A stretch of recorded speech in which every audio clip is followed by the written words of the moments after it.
Digital Circus, Episode 7, Beach Episode. In it, the gang goes to the beach. Something else might ensue, notably shenanigans. The episode begins with Zooble sleeping in a box until the other ladies find her. It's a strange day because Caine hasn't been seen. He left behind the same note my mom left. But luckily, Caine was there to read it out loud. We don't have an adventure planned today, so field day. Why don't you ask for suggestions? With the Chinese door.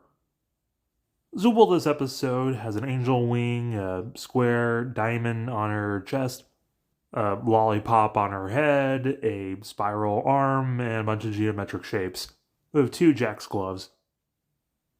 This Chinese character is Egg, sliding the letter under the door that he can't get into, and it becomes pain. So Caine says they should go outside. These locations have just kinda been there this whole time.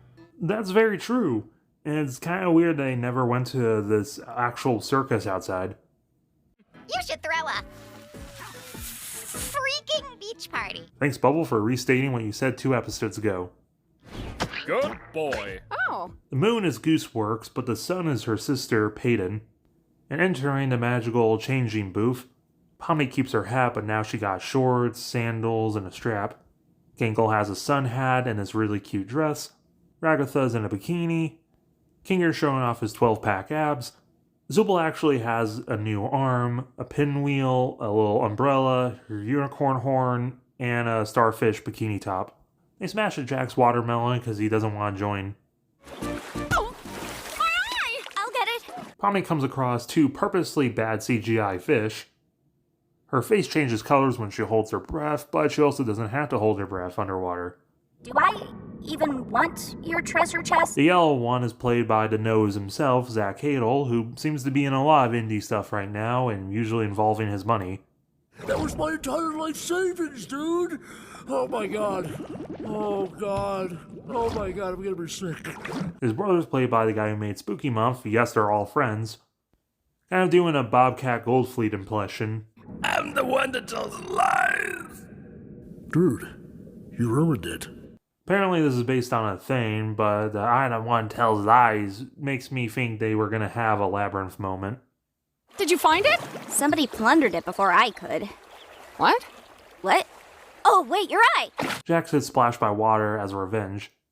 There's that time you ran me over with a steamroller, the time you pushed Gangle into a pool of piranhas, when you set me on fire, mailed me a pipe bomb, threw me into an active volcano. I could go on. Also, they're starting to like being interchangeable. Makes things interesting. So Jack stitches them as the shrimp NPC becomes a shrimp PNG. And Pomni finally takes note of that one mannequin that's been watching them. Jax makes it to his room for the first time we see inside. He takes Polaroids and turning one over reveals he was friends with Ribbit and Kaufmo. Then Jack starts hallucinating a little, which becomes hallucinating a lot and has an LSD trip.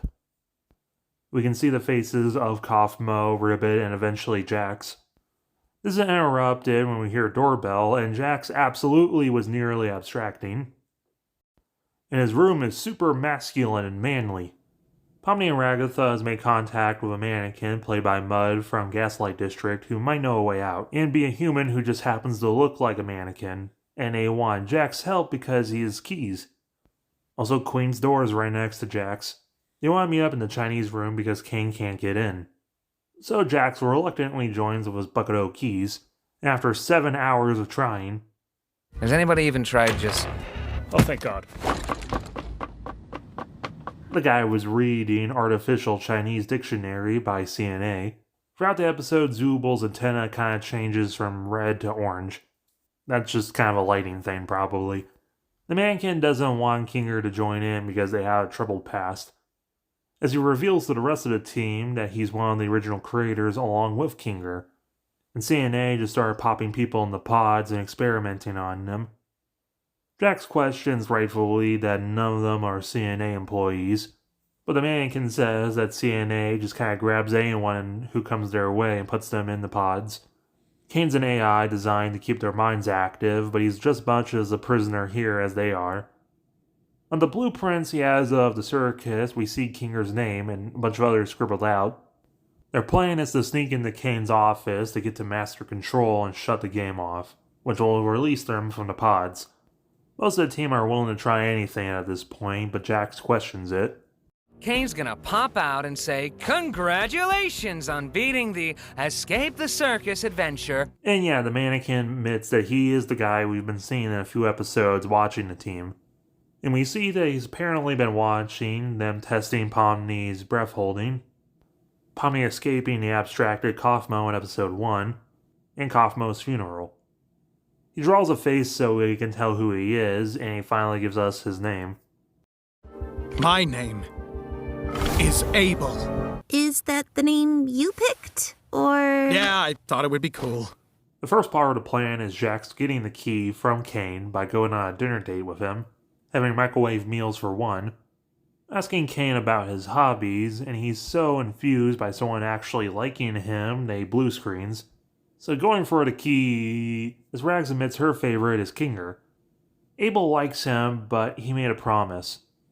Rags is concerned about the abstracted. They don't know about them, but they make it into the admin zone. Caine is interested in the microverse, or the real world, and he wants to know more about it, but they cut him off. Seeing that Jax cares so much, he blue screens just enough so he can finally get the key. Gangle and Zooble finally just tell Kinger what's going on. Huh? Leave the circus? How would you... No, that doesn't make sense. We met up with Abel. Who? Jax arrives with a floppy disk key. You can tell it's Caine's because it has his face on it. You got someone waiting for you outside? Don't you? Yeah. In admin zone that looks like I have no mouth and I must scream, they get admins for everyone. Just as the plan starts crumbling, This whole thing gets messed up because of you, I swear to God. Yeah, let's just all follow Mr. Obvious Twist Villain instead. Now wait! admin permissions represented by a realistic hand that has more fingers than all the characters in the show. Kinger steps into the light and instantly forgets. You'll get to the office by cube collision, which apparently it's in the hot air balloon. So crushing the characters in the balls like Kazam and collisioning them into the Ronald McDonald slide, we see Caine's office, which is blue and red. Abel stays behind and tells them to make the right choice. Caine's office is crazy, with camera orbs to all the different levels, like the Candy Kingdom. And he's got skeletons of a mannequin, a gloink, that Thanos pulling a card in the Candy episode, and a dog. Past the secret room is a secret hallway. Jax is fixated on Winterland we can kind of hear audio from, but not really understand it. Presumably this photo was taken during that adventure because they have hot cocoa. Maybe it's the last time you saw Ribbit, or one really happy memory from Ribbit. The gang locks hands, except for Jax, and a Wizard of Oz down the hallway, saying they'll be friends in real life. But Jax starts getting uneasy as they make it to a computer with two buttons. The red button will keep them playing, while the blue one will cancel the game. This is a reference to the Matrix. They kind of switched the colors because a lot of online douchebags appropriated the Matrix to be based and red-pilled. Finally, with a decision to shut the game off, they start panicking to figure out if this is actually real.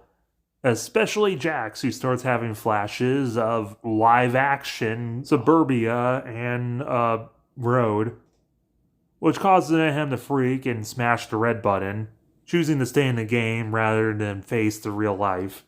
Congratulations, my little cattywampus cucumbers! You'd rather stay with me than go back to that pesky old macroverse or whatever we decide to call it. So Abel, if that is his real name, was just an actor, and he gets deleted for being too smart.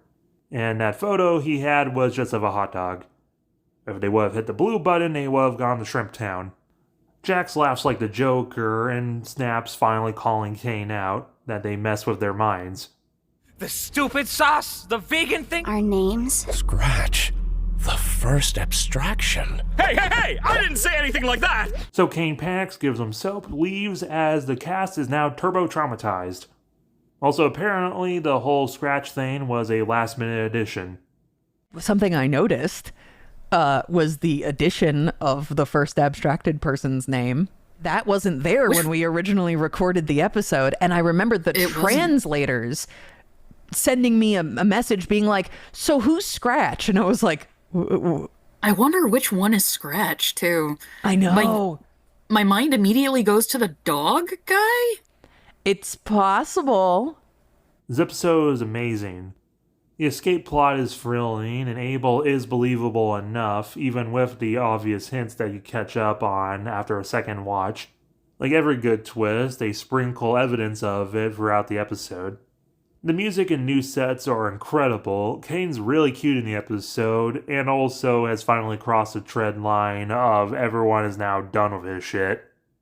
It leaves us with plenty of questions for the next 2 episodes of how much of this was real, Caine basing this on reality.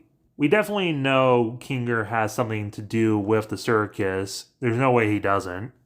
Given that Abel was trying to not involve Kinger because he knows too much. Is his light memory loss because of Caine? What's with Jax partially abstracting? What's his history with coffee and ribs? What happened on their snow adventure? Were they the ones who took the gold? What is he running from in the real world to want to stay in the circus forever instead? And how's Caine going to bounce back from this one? Overall, I'll give this episode a 10 out of 10. But let me know your opinions down below, as well as hitting the like button, subscribe button, and hype on mobile.